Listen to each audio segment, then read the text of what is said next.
Allô, je m'appelle Catherine Dorion, je suis une artiste engagée depuis 20 ans. Il y a un an, j'ai terminé un mandat de 4 ans à l'Assemblée nationale comme députée de Tachereau. J'ai été la bête noire de l'establishment politico-médiatique et j'en ai été très fière.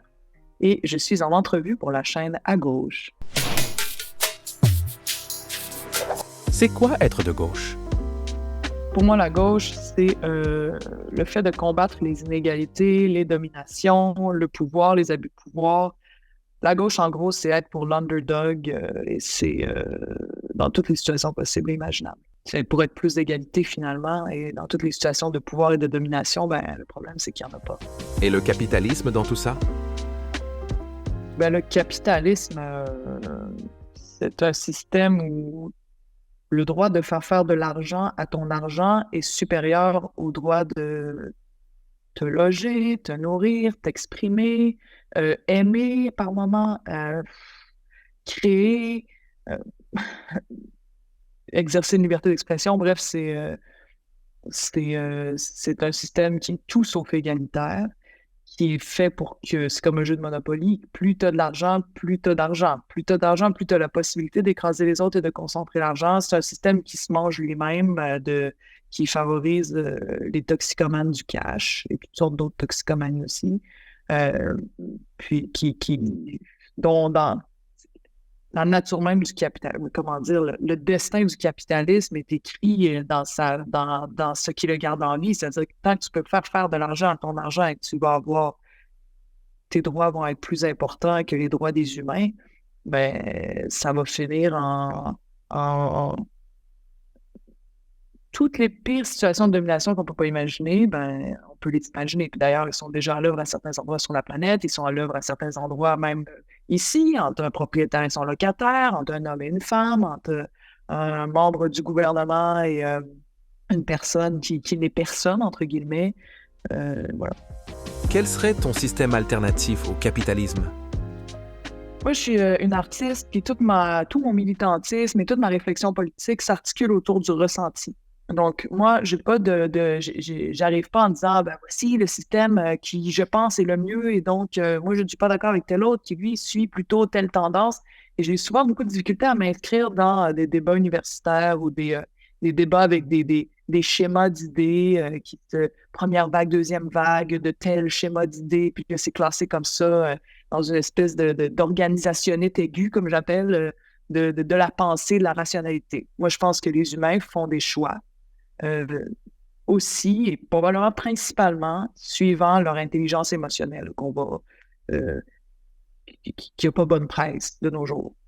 Une intelligence où ton instinct, tes réactions, ton corps te parle, ça s'appelle des émotions, et ça te dit oui, non, j'aime ça, j'aime pas ça, j'ai peur, je désire, je rêve, je me méfie, et que tout ça est très, très, très, très important dans la chose politique. Il y a des auteurs, des artistes finalement comme Orwell, comme Kessler, qui pensent comme ça, qui le voient comme ça parce que leur curiosité a d'abord été vis-à-vis des humains, des réactions humaines, des personnes très sensibles de chair et d'os et qui se sont intéressés parce que ce sont des artistes aux réactions de ces humains-là. Donc, j'ai beaucoup de difficulté à dire ah ben moi, je suis communiste ou anarchiste ou socialiste, mais de tel type et de telle vague.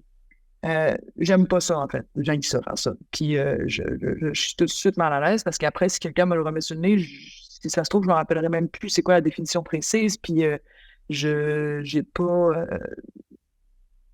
Ma pensée politique est liée à la souffrance que je vois dans la vie, au sentiment que me procure le fait d'assister à des scènes d'injustice, de vivre des scènes d'injustice, de voir le monde se déployer, autant quand c'est des ambitionneux, heureux d'avoir du succès, qui, euh, qui, qui répandent leur emprise. Encore ce matin, j'allais appuyer psychologiquement une amie qui se bat contre un propriétaire qui les a mis dehors parce que même si même si la loi est contre lui, en fait, il n'y a personne pour faire appliquer la loi, donc il s'en fout. Ça me rend malade, moi, de voir ça. Ce propriétaire-là, de le voir, ça me rend malade, tout comme ça me rend malade de voir, je sais pas, une fille prise dans les raies d'une relation toxique et qui est complètement dominée psychologiquement, puis que, mon Dieu, c'est souffrant. Donc, quand je dis je suis une militante de gauche, je suis une penseuse de gauche, Ce que je vois quand je dis ça, en fait, c'est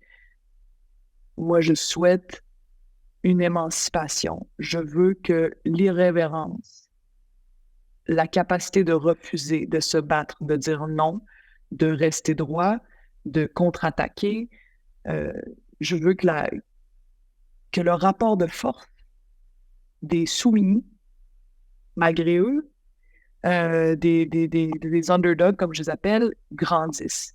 Et ma pensée sur la question, c'est pas quel est le système à atteindre au bout de ça, mais qu'est-ce qui va faire grandir ça? Qu'est-ce qui va faire qu'un rapport de force plus grand va rendre les dominations, les exploitations, le mépris institutionnalisé plus difficile? Donc, je pense pas qu'on va jamais arriver à un point ou à un système où ce sera rayé de l'histoire de l'humanité. Je pense pas. Je pense que si on arrive à un système où tout à coup on dirait que c'est vraiment égalitaire et que les dominations sont parties, ben la nature prédatrice des humains va trouver des façons de contourner avec les années tout ce qui aurait été institué pour éviter ça. Mais ça, c'est pas grave. C'est comme le ménage, c'est comme la vaisselle. Il faut le faire de temps à autre. Il faut le faire le plus souvent possible. Et moi, je crois beaucoup au pouvoir de la vaisselle.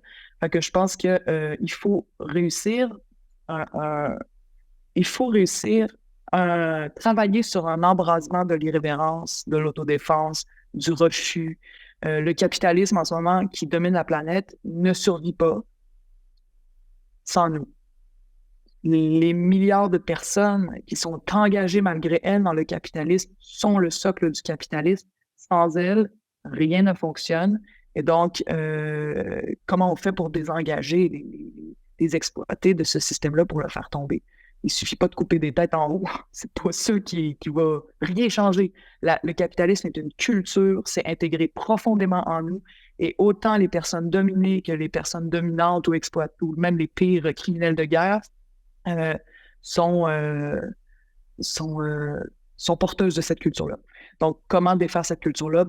Moi, c'est ce que je veux faire. Puis comme artiste, c'est ce que je veux. Je veux réveiller le désir d'irrévérence, le désir de révolte, prendre conscience de la capacité qu'on a nous-mêmes dans nos vies de dire non, de refuser de participer à ça.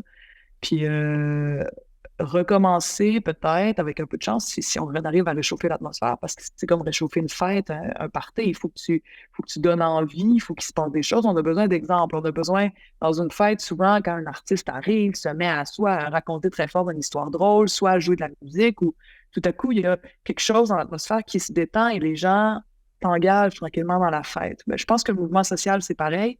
Et pour que des gens, tout à coup, voient jaillir en eux une émotion puis un courage plus fort que la crainte que peut nous imposer le pouvoir de lui opposer. Là. Il faut qu'on ait des exemples. Donc, il faut qu'il y ait des gens qui le fassent. Il faut qu'il y ait des gens qui se mettent en danger, qui prennent des risques. Donc, en Occident, ici, le risque, c'est quoi? On est chanceux. Pour l'instant, ici, là, à Québec, là, moi, bon, évidemment, je suis privilégié d'une certaine façon. Je ne risque pas de me ramasser battu en prison sous la torture parce que j'ai osé attaquer de façon frontale soit les symboles du pouvoir, soit, bon, en tout cas, bref, si j'ai dit aux gens, dites non, puis cessez de participer à ça. Fait qu'il y a plein de choses qu'on peut faire. On est loin, loin, loin, loin d'être allé à la limite de tout ce qu'on peut faire pour lutter contre la domination. Puis je pense que par l'art, pas juste par les œuvres d'art, là, mais par les actes de défiance qu'on peut publiciser comme on peut, ou qu'on fait dans la vie de tous les jours, même sur notre milieu de travail, là, même si c'est juste 4 personnes qui nous regardent dire à un boss parce que tu me demandes, c'est d'une absurdité sans fin et je te dis non. Bon, à partir du moment où tu vois d'autres faire ça, non, ton respect pour la personne qui fait ça grandit et tu as envie de faire pareil. C'est un exemple, mais il y en a un million. Puis on peut réchauffer l'atmosphère, puis on voit que les grands mouvements sociaux dans l'histoire de l'humanité ont toujours eu cet aspect-là. T'sais. Donc, vers où ça va mener, je ne sais pas. Est-ce que ça va être quelle forme quel système? Juste le mot système, ça m'énerve. On est-tu obligé d'avoir un système? La gauche accorde de l'importance aux termes. Qu'en penses-tu? Donc, tu me poses la question, est-ce qu'il faut dire les vrais termes? Je me souviens que quand j'ai commencé à militer, c'est pour l'indépendance du Québec. Je suis une indépendantiste farouche. Et d'ailleurs, pour tout, Je pense que tout devrait être plus petit et que des États à plusieurs millions d'habitants, ça n'a aucun sens. C'est con. Tu t'assures de ne jamais avoir aucune prise sur ce qui se passe dans ta vie quand les structures sont aussi grosses. Donc, faut que s'il y a il semble que les structures, il semble que les structures soient quelque chose qui soit bien aimé d'une catégorie d'humains. J'en fais pas partie, mais pour ceux qui veulent en faire, il faut que ça reste le plus près possible des humains qui vivent leurs effets, parce que sinon, t'es mal foutu vraiment, puis t'es impuissant, puis t'es désengagé, cynique, bref, tout va mal. Est-ce qu'il faut utiliser les mots? Donc, moi, j'aimais beaucoup le mot indépendantiste quand j'ai commencé à militer, mais tout le monde, pour pas faire peur, disait souverainiste. Ça commençait avec le mot séparatiste. Non, c'est pas bon ce mot-là. Plus tard, ça a été indépendantiste. Non, c'est pas bon. Là, c'est souverainiste. Puis là, finalement, il n'y avait plus rien qui fonctionnait. T'sais. Fait que, oui, on laisse nos mots se laisser détruire par l'ennemi. C'est la même chose avec la bourgeoisie. Les bourgeois, ils existent. C'est à la fois une situation économique. C'est aussi beaucoup une culture. Quand on parle de bourgeois, on parle de quoi? On l'a dans la tête. Là. C'est quelqu'un qui est à la fois riche, qui n'a aucune honte de son opulence, qui ne semble pas avoir conscience du fait que sa richesse repose sur le travail d'autres gens, ou d'un ancêtre qui, lui, a exploité des gens dans des mines et que, bon, ça, c'est faction-là, les bourgeois. Puis souvent, ils font chier. Des fois, ils achètent des médias, des fois, ils en héritent, puis ils continuent de perpétuer cette culture-là et tout ça. Mais moi, je suis comme artiste, encore une fois, je, je, je trouve ça très important de savoir l'effet que les mots ont sur les humains à qui on parle. Fait que quelqu'un me diront peut-être que je suis un visage à deux faces, mais je parle pas du tout de la même manière à mon enfant de 9 ans, à mon voisin de 70 ans qui n'a aucune je ne sais pas qu'il n'y a pas de conscience politique, mais il n'y a jamais eu une discussion politique récente là, avec je ne parlerai pas non plus de la même manière avec toi, tu sais, fait que je m'adapte à qui je parle. Quand je suis dans un chalet avec mes amis, on utilise des mots plus directs. Puis quand je parle à des gens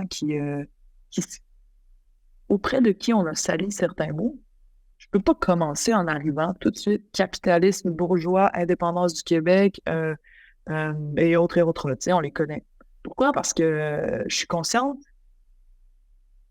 de, de l'habit que les mots portent dans la tête de certaines personnes, comme dans ma tête à moi aussi. Fait que il y a quelque chose de très fluide dans ma façon de parler aux gens. Moi, je pense que les mots sont des outils pour communiquer ensemble, pour ressentir ensemble. Puis je reviens à ce que je disais, pour être capable de faire un mouvement social réussi, qui est indispensable à toute lutte politique. C'est pas vrai que ça se passe en haut dans des structures entre chefs de parti, puis dans de l'espèce de jeu de Monopoly, de course de chevaux commentées par des imbéciles dans les médias qui nous tiennent mieux de choses politiques. T'sais. Fait que ça... Il n'y a pas de contagion sociale, il n'y a rien qui est possible à mon avis. Et pour que cette contagion-là sociale, moi, ce que je pense, ça c'est ce dont je suis le plus convaincu, pour que l'espèce de Bluetooth collectif s'allume puis que tout le monde soit au diapason, il faut que ça passe par les émotions. Il n'y a pas de façon d'aller autrement. C'est pas vrai qu'en disant, êtes-vous d'accord avec cette liste de 8 idées? Mettez-vous votre nom en bas. D'accord, alors go, on s'en va prendre le Parlement, ça ne fonctionnera pas. D'ailleurs, c'est régulièrement essayé, ça a un certain impact, mais ça ne fait rien de durable. Il faut qu'on vive ensemble un événement transformateur qui nous fait vivre la puissance du peuple, ce qu'on ne vit presque plus dans nos vies d'aujourd'hui. Les communautés sont pas mal défaites, puis on vit de façon atomisée. Donc, faut que tu fais ça. Fait que les mots sont des outils. C'est pas de les dire puis de les répéter. Si on veut, on peut redorer certains mots qui ont été salis dans la tête des gens. Des fois, il y a des opportunités extraordinaires de faire ça, mais d'autres fois, non, il n'y a pas d'opportunité très claire de faire ça. Puis c'est pas utile comme première tâche. Tu sais. Fait que ça dépend vraiment à qui je parle. C'est quoi l'état de la gauche québécoise? Je peux te faire mon constat de où en est la gauche au Québec, mais je suis très consciente que j'ai une vision très parcellaire, que c'est la mienne. Je suis une fille de Québec. Je suis contente de ne pas être une gauchiste de Montréal. Parce que on a besoin de points de vue autres. La gauche, pour l'instant, c'est fort à Montréal, c'est plus faible ailleurs. Donc, on a besoin de sensibilités différentes. Et j'amène ma critique de la gauche au Québec en ce moment à partir de cette sensibilité-là, en sachant très bien que ce n'est qu'une des sensibilités nécessaires pour arriver à des constats sur, quelle sorte de mise au point il faudrait qu'on fasse là, pour recommencer à avancer. Fait que je disais que je suis pas une gauchiste de Montréal. Moi, à mon avis, et puis je passe beaucoup de temps dans les régions, j'ai eu toutes sortes d'expériences dans les régions, j'aime le Québec des régions, mais vraiment beaucoup. Je me sens bien parmi les gens des régions, je trouve que c'est du monde vraiment vrai, accueillant, qui veulent à tout prix qu'on s'entende. Tu sais, c'est vraiment, pour moi, c'est ce qu'il y a de beau au Québec est très vivant dans les régions, dans la société. Puis c'est vrai, l'histoire de l'accueil, tu sais, malgré tout ce qu'on va lire dans les médias sur à quel point les idées racistes peuvent pogner, quand tu te promènes en région, c'est vrai, l'idée de l'accueil. Mais le Québec n'a pas une grande tradition euh, a pas des grandes traditions politiques qui s'enfoncent loin dans le passé avec des pensées politiques complexes. C'est pas non plus des gens qui ont une éducation politique si poussée, qui discutent de politique de façon si poussée depuis des générations dans chaque raccoin. Et donc, quand on a des populistes et nos médias en sont remplis, les commentateurs, comme je les appelle, ont pris une place hallucinante depuis quelques décennies. Puis avec la crise des médias, ça fait juste empirer parce que, bon, c'est plus simple pour les médias de mettre quelqu'un qui fait blablabla puis qui ramasse les clics parce que c'est un bon clown, un bon showman, que de financer des enquêtes et tout ça. Quand tu habites au Québec, donc tu n'as pas cette tradition d'éducation politique, blablabla, puis que tous les jours, tu lis des populistes qui te disent un peu tous la même chose. C'est sûr que ça finit par colorer ta rationalité. Donc, dans ton cœur, tu continues d'être quelqu'un de sensible, qui veut qu'on s'accorde, qui cherche comment on fait pour être bien, pour ne pas chicaner, pour ne pas qu'il y ait de division, mais dans ta tête, tu finis par te développer une idée sur les boucs émissaires désignés par ces chroniqueurs-là, par les commentateurs, les boucs émissaires très, très, très pratiques, pour ne pas parler des vrais coupables de notre situation en ce moment, qui sont des idéologies complètement débiles, austéritaires, des chefs d'entreprise qui ont des lobbies énormes auprès du gouvernement puis qui peuvent cacher des milliards dans des paradis fiscaux à l'abri de l'économie québécoise alors qu'ils en profitent, etc., etc. Tu sais, les gouvernements, finalement, qui, dans les dernières décennies, n'ont absolument pas travaillé pour le peuple, qui ont scrappé les hôpitaux, qui ont... je pourrais continuer longtemps sur nos problèmes. Bref, ça, c'est l'État. Au Québec, il y a donc les lecteurs de nouvelles, les consommateurs de nouvelles vont finalement finir par trouver que les boucs émissaires désignés sont pratiques. Mais moi, je suis une amoureuse disons, l'âme québécoise, puis je pense que c'est très rare que ça va plus profond que disons, ils sont imbibés, là, mais pas profondément. Ils sont imbibés par répétition, tu sais. Il y a un gars qui a fait une initiative super belle qui a été ultra populaire. Ça s'appelle Musulbos. C'est vraiment cute. C'était dans le temps où tout le monde tapait sur la tête des musulmans dans les médias, puis un peu partout. C'était le bouc émissaire désigné par les médias. Puis il dit comment ça, j'ai des amis tant que ça? C'est un gars de la Beauce. Puis il dit ça n'a pas de bon sens. Je fais juste entendre musulman, puis je grimpe dans les rideaux, j'ai des amis. Je veux plus vivre ça. Puis il a organisé une rencontre entre des gens qui se posent plein de questions sur les musulmans, puis qui ont plein de préjugés, puis des musulmans pratiquants. Puis il a organisé une rencontre pour se parler. Puis c'était rempli d'amour, les gens avaient les larmes aux yeux, ça a été extraordinaire, il a voulu en créer d'autres, c'était tellement populaire qu'il n'a pas pu finalement accueillir tout le monde. Puis c'est le genre d'initiative qu'avec un peu d'aide aurait pu se répandre au Québec. Et ce genre d'initiative-là fait l'effet inverse des médias qui vont toujours être après des boucs émissaires. Puis ça peut être n'importe qui, le bouc émissaire. Il y a bien des gens qui trouvaient que la meute était sympathique quand le bouc émissaire, c'était les musulmans. Puis quand les boucs émissaires sont devenus les gens qui n'aimaient pas les mesures sanitaires, ben là, c'était eux qui se faisaient traiter de tous les noms, puis varloper dans les médias, puis qui devenaient des poupées vaudou des médias, puis que le gouvernement voulait surtout pas que personne regarde dans qu'est-ce qui est arrivé au système de santé pour que vous soyez pas capable de soigner des gens qui, tu sais, fait que tout à coup, le bouc émissaire, si tu as des voix qui sont capables de dire ce qui vous arrive, c'est exactement ce qui est arrivé à ceux qui étaient convaincus que c'était tous des terroristes, ben peut-être que maintenant, quand toi, ils te traitent de fou, puis de débile, puis de coucou, puis de covidio. Comment tu trouves ça? Est-ce que c'est vrai?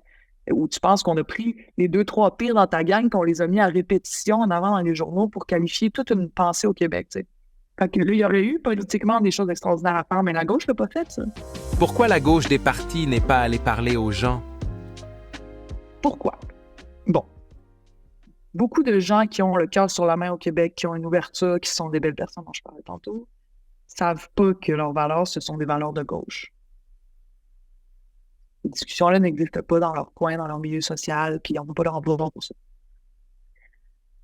C'est à la gauche d'aller les voir dans des rencontres de type Musul-Boss, oui, ou de guetter quelles initiatives environnementalistes ou qui sont pour redonner du pouvoir au peuple face à des structures angoissantes qui sont très chiantes un peu partout en région. Il y en a à la pelletée des luttes en région.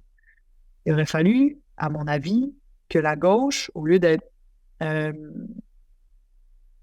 mettre tous ses œufs sur le processus électoral, se disent on a gagné des ressources, on gagne des ressources, en tout cas la gauche solidaire aurait pu se dire on a gagné beaucoup de ressources, donc on va les mettre à aller créer ces liens-là un peu partout dans les régions parce qu'on a besoin de la gauche de région qui des fois s'ignore en tant que gauche, en disant tu vois, toi, tu es contre le fait que cette forêt-là soit vendue à tel que tu détestes parce que tu aimes ça que ce soit là, parce que vous avez des souvenirs reliés à cette forêt-là, parce que vous voulez pas, nous, on ne veut pas nécessairement mettre notre logo, on s'en fout. Tout ce qu'on veut, c'est créer des liens avec toi.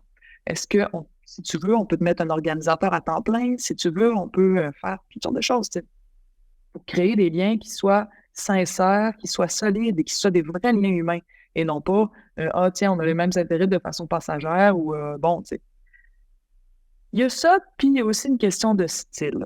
Fait que le show politique est un show. Ça, je pense qu'il faut l'assumer. Le spectacle politico-médiatique qu'on nous sert dans les médias, à mon avis, en ce moment, un parti d'opposition, outre des ressources qui sont gagnées par le fait qu'il y a eu des votes et tout ça, et des travailleurs payés, ce qui est quand même pas rien, c'est une des choses qui gagne. Tu gagnes un droit d'accès à la scène. Évidemment que c'est pas toi le metteur en scène. C'est même pas toi le scénariste. Ça va être les médias qui vont décider quel bout ils prennent, puis comment ils agencent ça pour faire une histoire qui leur plaît à eux, et eux ont leurs propres intérêts, et c'est rarement nos amis, des fois oui, mais rarement. Et donc, il faut assumer ça, mais quand même, tu as accès à la scène. Et là, je pense qu'il y a une question de style, c'est-à-dire que les humains se sentent représentés ou pas par un personnage politique, comme par n'importe quel personnage de film, n'importe quel... la façon de parler, tu sais, au cinéma, tu as des scènes mythiques juste à cause de « Wow, t'as vu comment il répond ou comment il se parle à lui-même dans le miroir ou comment, tu sais, le processus d'identification, le sentiment d'appartenance à un héros, un mouvement, des idées, c'est très fort chez nous. Puis, à mon avis, puis je reviens sur mes positions d'artiste, je pense que c'est plus important que les idées politiques pour la majorité des êtres humains, sauf peut-être des gens qui passent leur vie à réfléchir aux théories politiques et à tout ça, puis qui finissent par être eux-mêmes attachés à des sets d'idées, mais ça reste une question d'attachement. On ne peut pas espérer de chacun des citoyens en Occident, ça n'arrivera jamais, qu'ils soient attachés à des idées comme nous, on peut l'être. Donc, à qui va s'attacher? À qui vont s'attacher les gens? Des gens qui se sentent... pris dans un monde où ils n'ont plus confiance en leur gouvernement, où ils n'ont plus confiance en les médias, où ils n'ont plus confiance non plus dans les grosses compagnies pharmaceutiques, je ne sais pas, n'importe quoi, tu sais, numériques. Ils sont dans une posture de méfiance et ils ont raison. Et là, arrivent des gens, que je vais appeler, pour les biens de notre discussion, les populistes de droite, arrivent des gens qui disent voici mes idées radicales qui, à nous font peur. Des idées qui, nous, on a vu dans l'histoire, puis à quel point ces idées-là peuvent nous mener dans la merde. Puis, il dit, voici mes idées, mais il assume tellement la radicalité et le style qu'ils se font rentrer dedans par les médias. Les médias bourgeois. Tu plaisantes s'il dit les médias bourgeois? Par les médias bourgeois. Et qui commencent à entrer dans un bras de fer avec les médias bourgeois. Et ça fait plaisir aux spectateurs! Le spectateur se sent oppressé par cette conversation-là qui est toujours au-dessus puis qui juge ce qui est bien, ce qui n'est pas bien. Des espèces de curés nouveaux genres qui vont nous dire qui a le droit de parler et comment et tout ça, tout ça. Fait que, il se développe une posture de héros populaire, de David contre Goliath. Finalement, ils se battent pour la droite, qui est le droit des puissants de dominer les plus petits, mais tout en revêtant le style de l'underdog en croisade contre ses exploitants. La gauche manque de quoi? Charisme? Radicalité? pense même pas que c'est une question de charisme. Je pense que le charisme arrive quand, oui, je comprends ce que tu veux dire, c'est vrai, là, il y en a qui s'expriment mieux, ils sont plus le fun à écouter, puis on a plus le goût de suivre, mais ben, oui, on peut dire que c'est du charisme, mais quand est-ce que le charisme vient, ou quand est-ce que quelqu'un décide de s'identifier à toi, ou qu'une masse de gens décide de s'identifier à un mouvement, euh, je pense que l'électricité, la chaleur, le- le- comment dire, l'attraction qui peut émaner de certains porte-paroles, de certains tribuns. Puis, à mon avis, le rôle de tribun, ça ne devrait pas être le rôle de chef, là. Le tribun, c'est celui dont la qualité est celle d'être capable de prendre la parole puis d'en faire quelque chose. Il y a des organisateurs, il y a des tribuns, pour moi, tout le monde devrait être ensemble et qui devrait pas. Le tribun ne devrait pas être le chef, tu sais. Ça ne devrait pas être comme dans les bands de musique où le chanteur est toujours en avant, puis c'est toujours lui qui fait tout, puis qu'on met sa photo à lui. Et ce qui est intéressant, c'est de voir que le tribun exprime d'autres gens, exprime un groupe, exprime un mouvement, un souffle qui soit populaire. Bon, ceci dit, le tribun, comment les tribuns peuvent générer de l'attraction, tirer plus de gens derrière eux ou avec eux, c'est en entrant dans la lutte, pour de vrai. Qu'est-ce qui fait peur aux gens? Et oui, des fois, ça peut être de dire des choses radicales, ça peut être de dire ce qui se passe en Palestine, c'est un génocide, mais les mots seuls ne suffisent pas. La radicalité des mots et des idées ne suffisent pas, parce que des fois, tu peux dire des choses très radicales et ça fait rien. Tu ne réussis pas à entrer en lutte, en bataille contre le pouvoir. Et quand tu arrives à faire mal au pouvoir, que ce soit le pouvoir médiatique, politique, le pouvoir financier, quand tu arrives à faire mal, ça va mal pour toi aussi. Parce que c'est le pouvoir, parce que ça fait mal, parce qu'ils ont des moyens, c'est dans leur nature. Et donc, tu te mets en danger. Tu entres dans une zone de risque. Et ça, comme militant, tu le sens très, très bien quand ça t'arrive. Tu le sais très, très bien. Et ceux qui regardent le savent très, très bien aussi. Ça devient extrêmement attirant. Peut-être pour celui qui le vit, ça devient épeurant aussi, mais ça devient tout à coup quelque chose c'est depuis le moment de la mode très artistique, très puissant artistiquement. Le moment devient de feu. On est fasciné et tout de suite, il y a quelque chose au plus profond de nous, que ce soit comme spectateur ou comme acteur de ce moment-là, qui ne peut pas ne pas se positionner et qui tout à coup se fout complètement de tout le lavage de cerveau qu'il a pu avoir pendant une décennie des fois, qui dit ça, c'est injuste ou ça, je suis d'accord. Et je veux que cette personne-là gagne son combat. Je veux tellement que cette personne-là gagne son combat que je vais appeler pour savoir qu'est-ce que je peux faire, que je vais écrire une lettre, que je vais aller le rejoindre, que je vais apporter finalement, mettre l'épaule à la roue. Moi, j'ai vécu ça pendant mon combat contre la médiasphère de droite, quand j'ai réalisé que le simple fait d'avoir un style populaire dans ma parole et dans mon look était inadmissible pour eux. Que c'est un terrain sur lequel ils n'avaient pas du tout envie que j'aille, puis sur lequel ils ne me laisseraient pas aller. Moi, c'était pas ça mon combat au départ, puis je l'ai dit plein de fois, je dis, moi, mon combat, c'est pas que les députés puissent s'habiller comme ils veulent. Oui, je trouve que c'est ridicule qu'on puisse pas le faire, puis faudrait qu'on puisse être à l'aise. Ça peut être un de mes combats, mais c'est un combat très marginal pour moi. Sauf que si tu m'empêches même d'être qui je suis pour me battre, alors que je sais très bien que j'ai besoin d'être qui je suis pour être capable de me battre efficacement avec toutes les armes mentales et de tribun dont j'ai besoin, ben d'abord, ça va devenir ça, parce que tu fais chier. Je veux dire, non, OK, tu veux même pas que j'ai l'espace d'expression, tu veux pas que je sois sur mon socle, tu veux pas que je sois sur mon X, tu veux m'imposer la place d'où je dois parler, comment je dois le faire, puis avec quel look. Bon, ben non, dans ce cas-là, je vais mener ce combat-là. Puis beaucoup ont trouvé ça ridicule au début, mais peu à peu, des gens qui vivent dans des milieux où il y a juste TVA Nouvelles puis le Journal de Québec, par exemple, là. Des gens qui vivent dans des espèces de déserts médiatiques et qui se font matraquer toujours les mêmes idées, puis qui se faisaient dire que j'étais une conne, une folle, bref. Tout à coup, des gens comme ça se mettaient à débarquer puis à dire moi, je trouve qu'elle a raison, puis crime, ça a-tu là, puis c'est assez qu'on se fasse taper dessus, puis on peut-tu lâcher le monde, puis là, crime, c'est...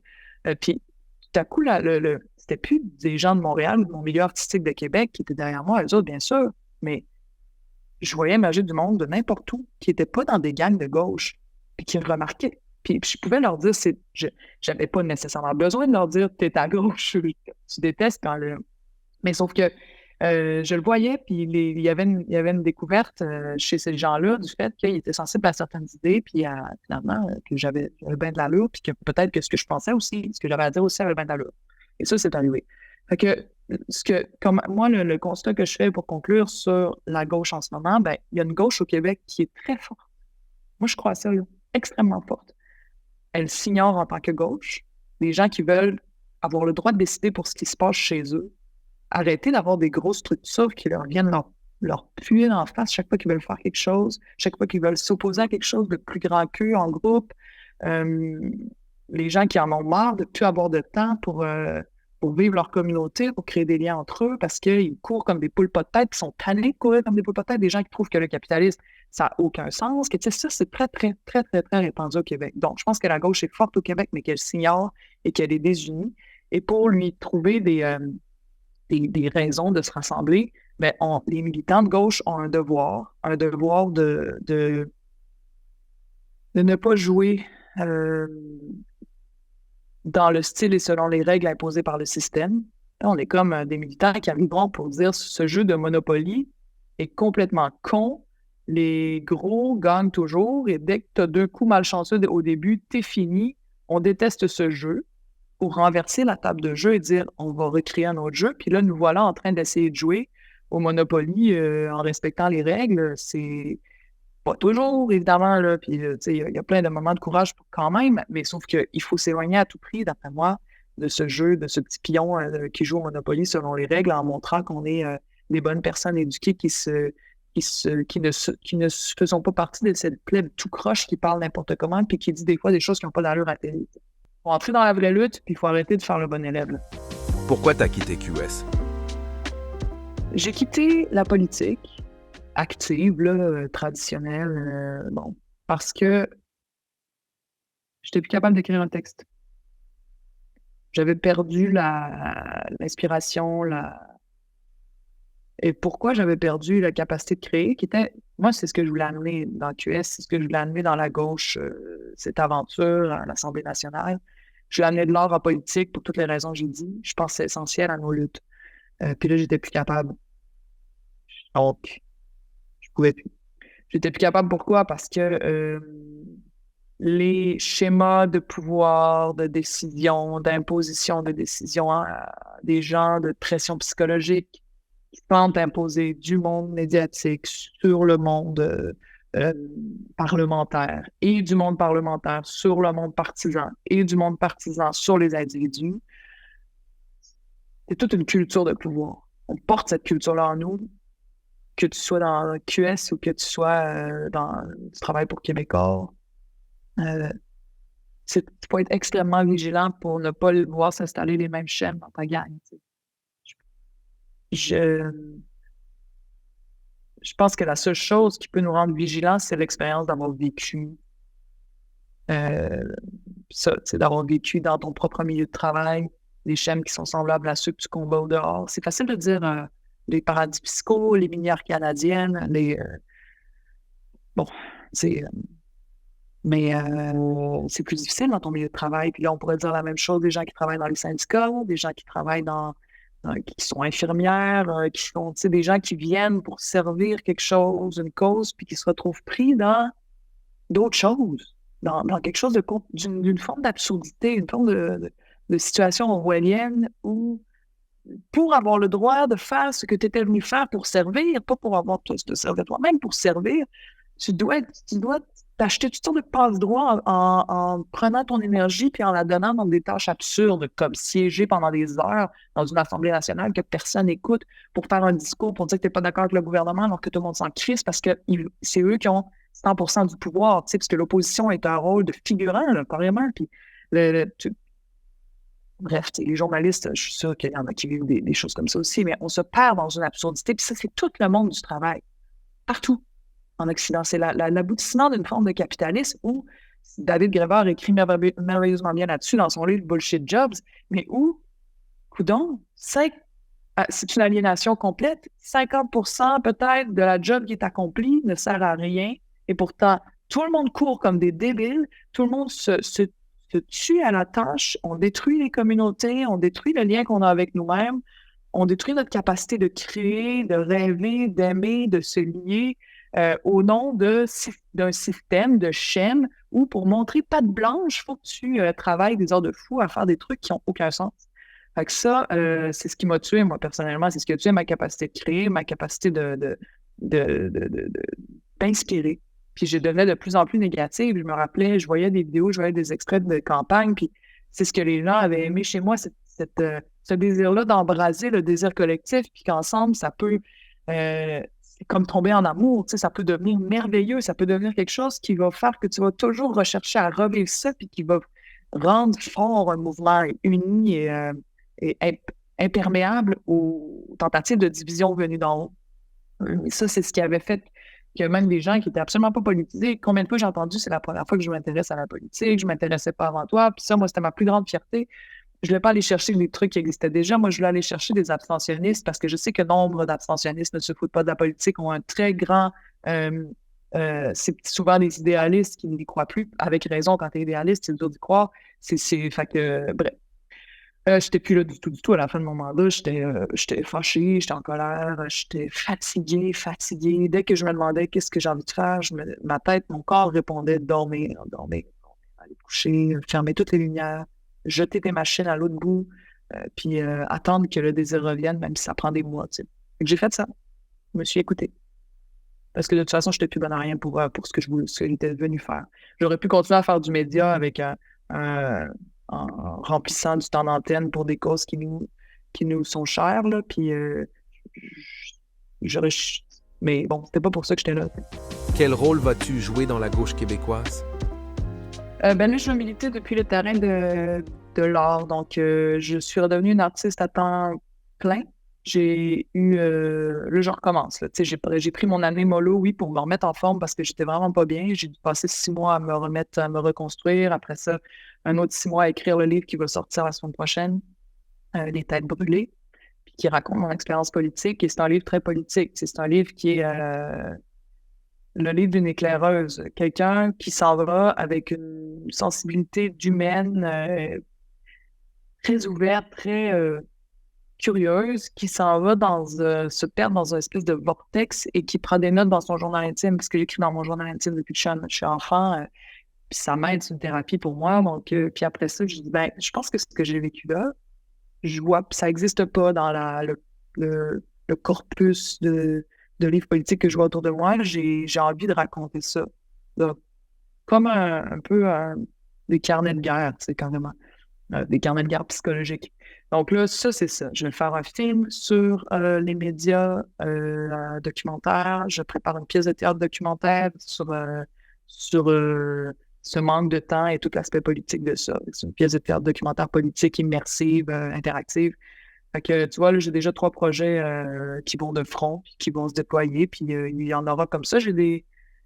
Quand je cherche quel genre de rôle je voudrais jouer pour l'instant dans la gauche, c'est mes idoles, c'est Richard Desjardins qui inspire à travers sa musique, mais qui de temps en temps peut avoir des luttes importantes, ou Pierre Falardeau qui avait la lutte d'indépendance du Québec au centre de son action artistique, puis qui a eu un impact bien plus que combien de députés péquistes, là, ou bloquistes, ou certains solidaires. Comme indépendantiste, il y a un impact. Fait que tout est à occuper comme espace, puis le terrain de l'art a aussi besoin de se faire, comment dire, a aussi besoin de fertilisant, comme le monde politique. Ton livre va-t-il décourager les gens à s'impliquer en politique? Tu sais, des fois, tu cherches quelqu'un pour un conseil d'administration d'un petit organisme culturel ou d'une bébelle comme ça, ou un rôle dans un groupe militant, puis là, la personne se dit « Ouais, tu veux m'embarquer là-dedans? Je le sais pas. » Puis là, tu dis « Je veux que tu sois conscient que ça représente du travail et que si tu t'engages, tu y sois pour de vrai. » Mais là, 90% des gens vont dire « Ah, ouais, non. » Mais celui qui va te dire oui, par contre, il va être là pour de vrai. Je pense que c'est ce que peut avoir comme effet le livre, c'est que si tu es sincère dans ton désir de te battre pour l'égalité. Non, c'est pas ça que je veux dire. Comment j'appellerais ça? Si tu es sincère dans ton désir de te battre contre la domination des uns sur les autres dans le monde dans lequel on vit aujourd'hui, puis que tu veux vraiment le faire et non pas devenir un pion, un bibelot, ça va faire mal. Prépare-toi à ce que ça passe mal. Mais c'est intéressant en même temps. Il y a plein de gens qui sont prêts à se battre, mais qui ne savent pas comment, par où. Puis, je pense qu'on il faut qu'à gauche, on ait cette discussion-là sur comment on va faire. Parce que beaucoup de monde vont devenir députés en disant, ben, je m'en vais grossir les rangs d'une organisation qui, sur papier, va se battre sur ça, ça, ça, ça, ça. Je suis d'accord, c'est ce que je vais faire. Je vais aller grossir les rangs de ça. Mais comment tu vas faire pour entrer dans la bataille avec des ennemis de classe, les dominants, ceux qui nous enlèvent une sorte de liberté, finalement? Fait que, comment on fait? Vraiment en votant chacun notre tour à l'Assemblée nationale sur des votes qui n'ont jamais de poids, en faisant des conférences de presse léchées où chaque mot est choisi d'avance, en évitant de parler de tout ce qui peut créer des frictions, en choisissant tes batailles pour t'inscrire toujours dans celles qui sont déjà gagnées, déjà populaires. Tu sais, si tu veux te battre, c'est possible. Ça, c'est des façons de ne pas se battre. C'est des façons d'éviter tous les coups. Puis quand tu portes seulement des coups hyper sécuritaires, c'est pas vraiment des coups que tu portes. C'est des coups que l'ennemi se fout de recevoir, tu sais, ceux qui sont faciles à donner. Fait que, il faut se mettre en danger, il faut entrer dans la bataille, il faut prendre des risques. C'est là que tous les yeux se tournent vers nous. C'est là que les gens se positionnent pour de vrai et non pas selon ce qu'ils viennent d'entendre à la télé. C'est très, très, très fertile. Puis dans mon livre, c'est un des constats que je fais. Faut arrêter de se plier à la connerie, à l'absurdité des processus qui ne veulent rien dire, qui nous rendent fous, qui nous enlèvent notre force de combat, qui nous prennent tout notre temps, qui gonflent notre sentiment d'importance alors que c'est l'inverse. On est en train de perdre ce qu'on avait apporté. Fait que c'est la réflexion là-dessus que je veux apporter avec les têtes brûlées. Qu'est-ce qu'on choisit d'aller faire là? Comment on choisit d'utiliser les ressources qu'on gagne quand on gagne les combats électoraux? L'argent, les employés à temps plein, la force en 2018, il y avait vraiment une force populaire derrière nous qui était prête à faire plein de choses. Qu'est-ce qu'on fait? Comment on fait? Est-ce qu'on joue le jeu de Monopoly ou est-ce qu'on essaye d'autres choses? Puis si on essaye d'autres choses, qu'est-ce qu'on essaye puis comment, tu sais? Puis moi, j'ai quelques années de réponse dans le livre parce que j'ai eu l'occasion d'expérimenter toutes sortes de choses. Moi, j'ai poussé très, très fort avec mon bureau de comté, avec ce sur quoi moi j'avais une prise en partie pour essayer cette espèce d'échange ressources militantes gagnées par mon bureau de comté, par exemple, et lutte sur le terrain. On était sans arrêt en train d'investir dans le terrain, tout le temps, tout le temps. Puis quand on avait besoin de fédérer des luttes, le terrain répondait présent. L'investissement avait été ultra positif et je dirais même exponentiel. Je me sentais bien plus forte dans les rues de mon comté qu'à l'Assemblée nationale. Puis je pense que si on peut le reproduire, je suis convaincue que ça peut, si l'investissement sur le terrain est sincère, est vrai, si l'écoute est réelle, si le talent de tribun que certains ont, il est mis au service, il est mis au service des voix qui existent. Je veux dire, c'est extraordinaire toute la sensibilité qui existe sur le terrain. Moi, j'avais l'impression, quand je suis arrivée dans Tachereau, dans mon comté, que c'était une jungle de problèmes et d'organismes et de gangs de pouvoir. Puis c'était tellement touffu. Puis là, j'avais tout à coup qui émergeait de la jungle des gens qui connaissaient le terrain là, comme le fond de leur poche, puis qui disaient, voici, viens avec moi, je vais te montrer. Voici les gens que tu n'entends jamais à la télé. Voici, méfie-toi de celui-là, c'est pas un vrai. Ça, tu sais. Fait que là, j'apprenais quelle autre expérience aurait pu me faire vivre ça? C'est fantastique, c'est hallucinant, c'est merveilleux. Pour moi, c'était comme artiste, c'était une des ressources de fou, là, d'âme humaine et de partage et de confiance et de lutte. Même quand on les perd, ça crée des liens, ça crée des solidarités, ça crée des... Fait que ça, moi, j'y crois énormément. Puis j'avais besoin aussi, le livre sert aussi à ça, pas juste à dire voici ce qu'on devrait pas faire, mais dire, ben moi, en tout cas, bien humblement, je vous soumets que j'ai essayé ça et que c'était extrêmement fertile et que je pense que c'est une des avenues intéressantes. Il y en a d'autres.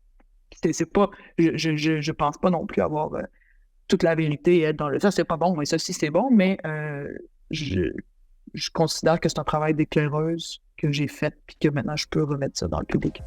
Ton livre est un mode d'emploi pour les militants de QS? Comment te dire? C'est une bonne question que tu me poses. En fait, avec le compte-rendu que je fais dans les têtes brûlées, je ne m'adresse pas spécifiquement aux militants solidaires. J'exprime par contre une tendance forte dans Québec solidaire. Ça, j'en suis convaincue, puis j'en suis consciente aussi. Parce que le parti n'est pas ses dirigeants, le parti a une histoire, puis c'est aussi énormément de gens. Fait que je pense que j'exprime quelque chose qui ne l'a pas été jusqu'à maintenant. Mais c'est beaucoup plus large que ça, parce que c'est un livre très, très intime. Tu sais, ça vient, des grandes parts viennent de mon journal intime.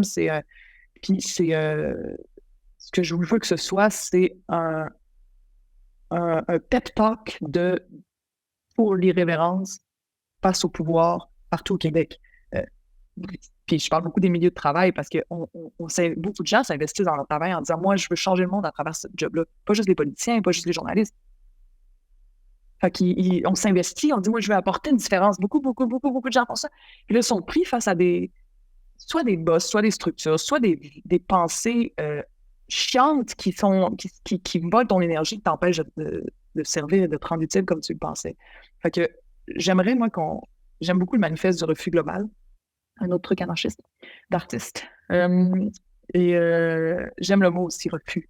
Le mot refus.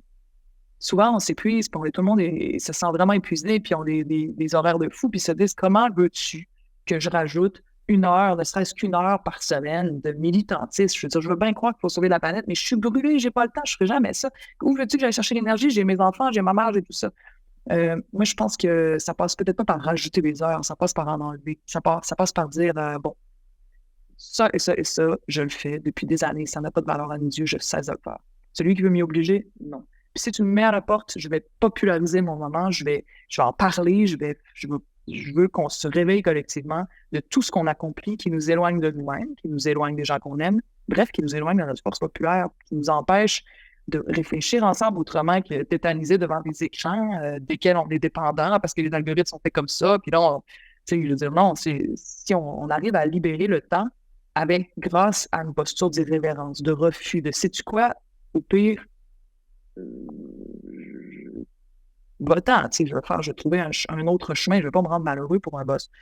Fait que si on pouvait développer ça, ça serait puis créer une espèce de mouvement. Il y en a eu en Chine, il y en a eu des gens qui se battent à travers la culture contre le productivisme effréné, puis qui a eu le lay-down movement où tout le monde se prenait en photo couché en disant c'est quoi, c'est ça dont j'ai envie, puis ça va passer par là avant d'autres choses parce que ça me fait chier, je ne veux plus participer à cette course folle. C'est terminé, tu sais. Il pourrait y avoir un mouvement culturel de réalisation. Il y a eu des mouvements comme MeToo qui sont, c'est pas dans un parti politique, c'est un mouvement de réalisation collective de hey, cette culture du viol est présente, voici de quelle manière, puis que là, on pourrait arriver à dire hey, la culture de l'exploitation dans le monde du travail est extrêmement délétère, puis voici par où ça passe, puis voici ce qu'on n'accepte plus, gang, tout le monde, tu sais. Ça peut générer, je pense, un espace de liberté qui ensuite nous permettre de créer les liens, de retrouver les liens qui sont nécessaires au mouvement social. Tu es la première à avoir réagi sur la Palestine. Comment expliques-tu le silence des responsables politiques au début? J'ai extrêmement honte de nos gouvernements de ne pas être capables de reconnaître l'épuration ethnique, le génocide qui est en train de se passer à Gaza, la visée clairement politique de reprendre un territoire et d'enlever ces habitants-là old style, comme avant la Deuxième Guerre mondiale, comme Poutine, c'est la même chose. Il n'y a pas de... que devant l'évidence, surtout aujourd'hui qu'on a les moyens de communication qu'on a et où on voit tout ce qui se passe jour après jour, où il y a clairement pas une force derrière la Palestine médiatique capable d'accoter celle sur laquelle Israël peut s'appuyer, puis que ça nous arrive quand même, tu sais, l'horreur nous arrive quand même. J'ai vraiment très honte et j'ai pas de grande théorie sur pourquoi nos gouvernements sont à ce point ploucs et cons, autre que ils savent de quel côté leur pain est beurré, comme dirait ma mère. Puis aussi, ils ont peut-être peur des gens comme la CAQ, tu sais. Qu'est-ce que ça serait de dire nous sommes très préoccupés, ça doit cesser, un cessez-le-feu, tu sais, ça serait noble. On n'est même pas un pays, genre, tu parles à rien d'autre, là, tu vas juste comme, qu'est-ce que ça serait? Pour des gens comme eux, je pense que c'est juste la peur de faire un mauvais pas, tu sais, ils sont pas capables de reconnaître ce qui est en train de se passer. Puis moi, quand j'ai quand personne disait... Et quand personne parlait de nettoyage ethnique, puis que je l'ai écrit sur Twitter en me disant ça suffit, merde, on voit bien que c'est ça qui est en train de se passer, c'est clair et net. Quand je l'ai écrit, je tremblais après. Fait que juste pour un tweet, puis c'est con, je risque rien, les personnes vont venir me chercher pour m'amener en prison. Puis je me suis dépêchée à vérifier, suis-je la seule qui dit nettoyage ethnique ou est-ce que je peux m'appuyer sur d'autres? Puis donc, pourquoi? J'avais peur de qui? J'avais peur des trolls d'extrême droite, des mouvements pro-Israël, de quoi? De l'armée numérique de droite. Je sais pas, je sais même pas. Donc, je peux très bien imaginer que des caquistes qui se pensent bien importants puis qui ont peur de leur ombre ont décidé que, oh non, non, on va se rendre du côté sécuritaire, on va dire comme il faut dire. Bref, ils n'ont pas de courage, absolument aucun courage politique. Ta lecture sur la radicalisation des médias de plus en plus à droite. Ben, dans les médias, il y a plusieurs choses qui sont en train de se passer. Moi, je mets les médias traditionnels, les médias numériques ou sociaux, je pense qu'ils agissent de la même manière. Je ne suis pas la première qui le dit, mais bon, ils sont pris dans la logique d'avoir du temps d'attention. Donc, pour pouvoir vendre de la publicité, ils sont pris dans une logique de n'importe quoi, de pulsionnel, qui fait cliquer, qui fait... on devient esclave de ça parce qu'il faut qu'on puisse vendre de la publicité à des fabricants de pick-up. Là, on reste toujours dans le capitalisme. C'est au top, c'est ça. T'sais. Là, donc, comment on va vendre du temps d'attention aux publicitaires? Depuis des décennies, les médias font des conneries, se penchent sur des trucs complètement débiles. Bon, l'épisode du coton watté pendant mon mandat, c'est un exemple parfait pour expliquer comment ils vont prendre un truc, un fait divers, puis rouler dessus pendant des mois ou des semaines alors que pendant ce temps, des choses bien plus importantes et qui ont vraiment plus d'impact sur la vie des gens sont en train de se passer, qui restent en silence parce que le clic est plus important que l'intelligence, le mandat de base d'informer et tout ça. Donc ça, c'est le même depuis très, très, très longtemps. Qu'est-ce qui s'est passé récemment dans les dernières décennies? La fuite des revenus publicitaires vers les GAFAM, une grande compagnie numérique, a fait que les médias traditionnels ont été encore plus esclaves de ça. Et là, ils ont perdu l'argent et à choisir entre un chroniqueur clivant, parce que c'est ce qui amène des clics, c'est quand c'est très pulsionnel, quand c'est très clivant. Un chroniqueur clivant rapporte plus en clics que le résultat d'une enquête menée sur 2 mois sur comment telle grande compagnie a réussi à payer des pots de vin à l'autre qui, pour telle raison, blablabla. Donc, on perd en information de qualité, puis ça devient de plus en plus du commentariat, et le commentariat doit être clivant pour qu'on clique. Fait que, en plus, parmi ces grands médias-là, il y en a qui sont privés avec à leur tête des gens qui décident qui engagent, et ces gens-là sont des gens de droite parce que c'est des riches, parce que c'est du monde qui veulent que leur argent ait plus de liberté et qui engagent des commentateurs et des penseurs qui leur ressemblent, qui pensent comme eux. Fait qu'il s'est développé toute une armada de chroniqueurs à Québécois, chez Cogeco, puis bon, pour en nommer d'autres, qui ont été choisis pour ça, là, pour leur capacité à cliver et leur position plus pour les gros bonnets que pour les underdogs. Pourquoi trouve-t-on de moins en moins de nuances dans les médias québécois? Ben, c'est que tu n'as plus d'espace pour être nuancé. Les médias, ils n'ont plus d'espace pour être nuancés parce que sinon, ils vont mourir. Donc, ils préfèrent dire quel est le prochain. Ce qui pogne le plus, c'est des boucs émissaires. Fait, quel est le prochain qu'on va clouer au pilori? C'est la même chose avec les téléréalités. L'idée, c'est d'avoir quelqu'un qui peut peut-être être ridiculisé devant nos yeux. C'est un spectacle. C'est le freak show. Là. C'est dans l'humanité depuis toujours.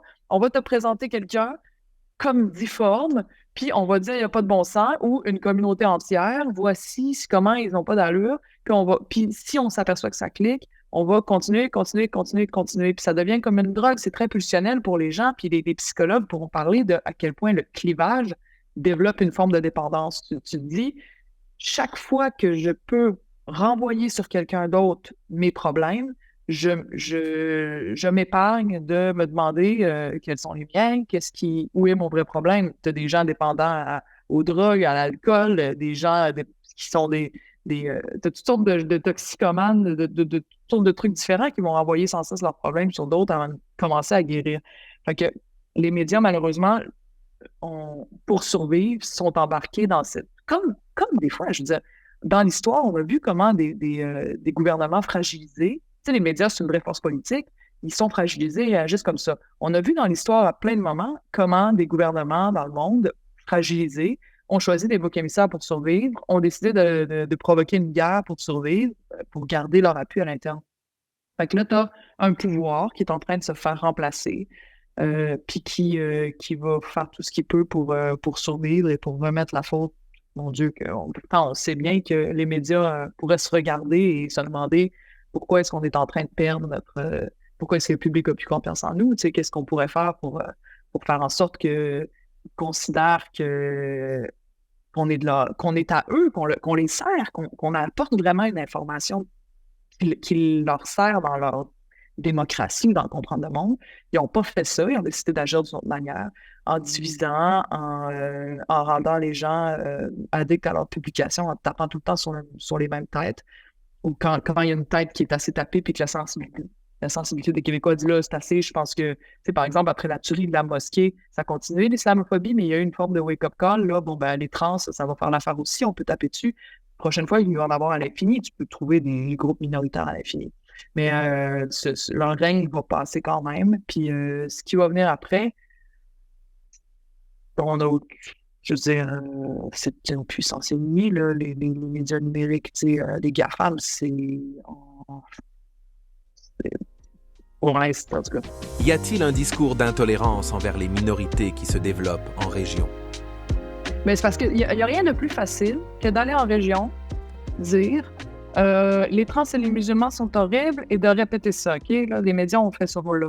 En région, l'état culturel des régions en ce moment fait en sorte qu'il n'y en a pas tant que ça de musulmans et de trans affirmés ou militants capables d'expliquer la situation, capables d'expliquer ce que c'est.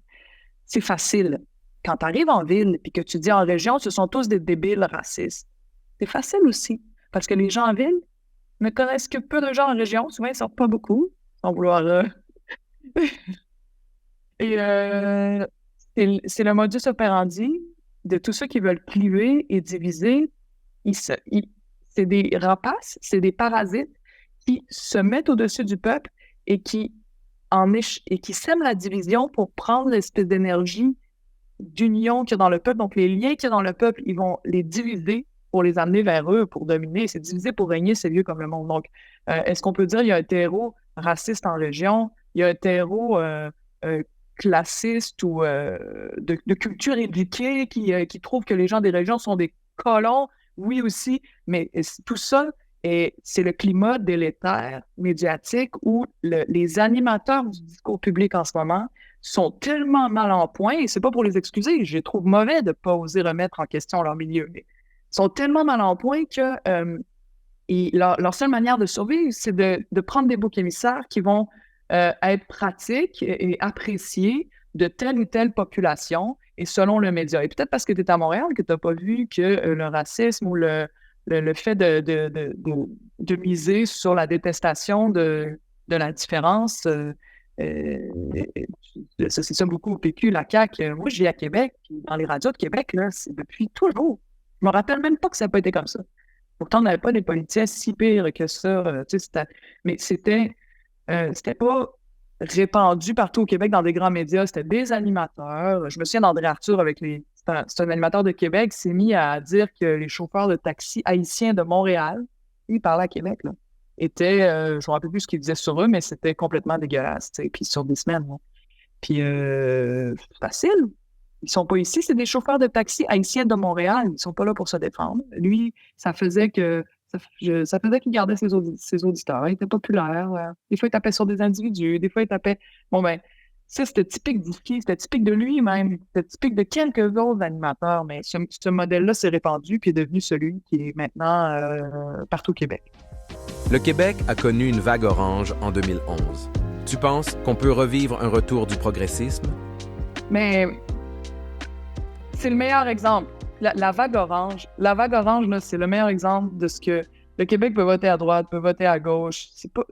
Moi, je déteste quand, suite aux élections, tout le monde dit, tout le monde souvent, parce que c'est rare qu'on gagne nos élections, on va se le dire, Tout le monde dit « Ah, le Québec me déprime, le Québec, comme quelle bande de cons. » Attends!